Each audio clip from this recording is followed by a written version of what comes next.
Alright guys, today I'm going to go over all of the window tinting tools that you'll need to start off.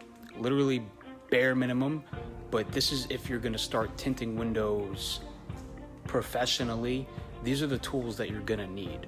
I have them all laid out here and I'm going to show you them all first and then I'm going to go over them. I know I've made other videos that go over all the tools needed, but this is absolutely bare minimum to the basics, exactly what you need. So right here, we're gonna start with the back window tools.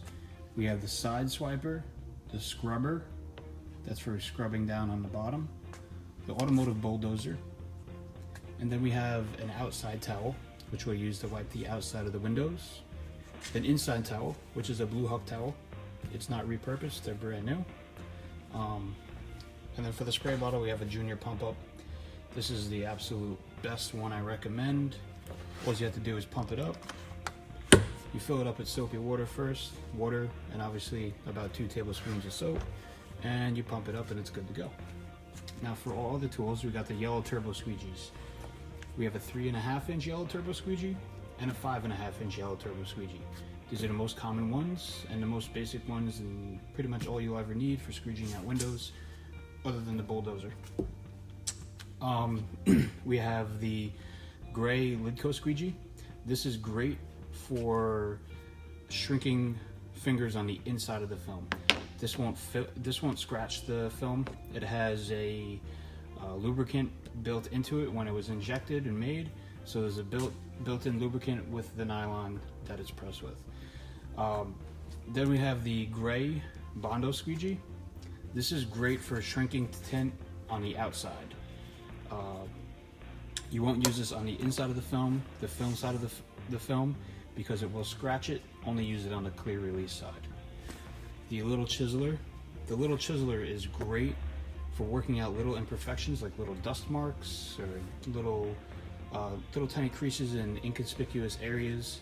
That's a great saver for little mistakes like that. We have the gasket jammer. This is great for pushing down the gasket if you're not one to remove the door panels. You can't do it on every vehicle, but it is a good tool to have. Even for removing door panels, you can use it to pry behind the panel if you have to. It won't damage it because it's plastic. The next tool is the yellow contour. There's a yellow contour and there's a green contour. Highly recommend the yellow contour. It's harder. It doesn't have much flex in it, so it's more stiff and it'll push out more water between the film and the glass when you're using it to squeegee down the sides, the front and the back of the window where the gasket is and where the film squeezes in between the gasket and the glass. You use this or the Easy Reach, but this is my favorite tool, the yellow contour. And of course, if you're not using pre-cuts, even if you are doing pre-cuts, you should always have an OFA blade. The Red Dot A1 is my favorite blade. It has many adjustment points. You can see here, just if I put it in all the way and then pull it out, every adjustment is very slight. That gives you the ability to only put out a little bit of the blade if you have to. This is also great when you're doing vinyl work and you're cutting on the vehicle. If you're cutting in between body lines, this is great because it only puts the blade out so much just to score the film. If you're cutting on the vehicle, that's a whole nother story, so don't listen to that tip for cutting on the vehicle, but for cutting between body lines, that's a good idea. And obviously with the OFA blade, you're gonna have a pack of razors. These come in 50 or packs of 10. So pack of 10 or pack of 50. These are the stainless steel blades. If you're cutting on a vehicle, always use stainless steel, never use carbon blades. Stainless steel can still cut glass, but it is highly unlikely. As long as you break off a fresh blade every time you're gonna cut on the glass, you see the breaks in the blade right there. You pull the back of this off, it has a breaker on it, and you put it on the end of the blade and break it off. That way you have a fresh point every time. You don't have to worry about cutting the glass. Just don't use too much pressure when cutting on the glass. It's highly frowned upon, cutting on the glass. And then we have our 1-inch single edge razor blades. Now I highly recommend a single razor blade holder. These are very cheap. They're probably $1. I believe they're $1 on our website, windowtintsupplies.com. And you simply just press this button to release the razor, and then you push the other side to close it. Now, there's a blade that comes with this. I highly recommend to throw this blade out and just use new blades. You can get these blades off of our website, windowtintsupplies.com, or you can even get them from Home Depot. These are the .009. I don't believe they're stainless steel. They're definitely not stainless steel, but they're such a fine blade that it's okay to clean the glass with the razor blade.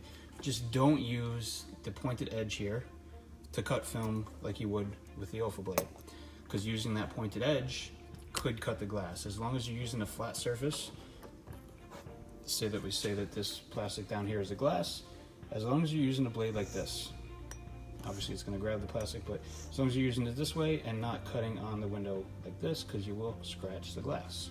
100% with these blades you will scratch the glass if you try to cut on the glass, if you try to cut the film on the glass with them. So coming back to the beginning here, very simple. This is all you need to start tinting. A side swiper. This is for the bottom of the rear windows.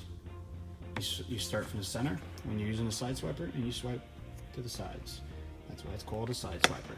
This is for the bottom of the window, of the rear windows. Some people will use it on doors, but in any videos that you see that I do, I'm going to be using this on the bottom half of the rear window.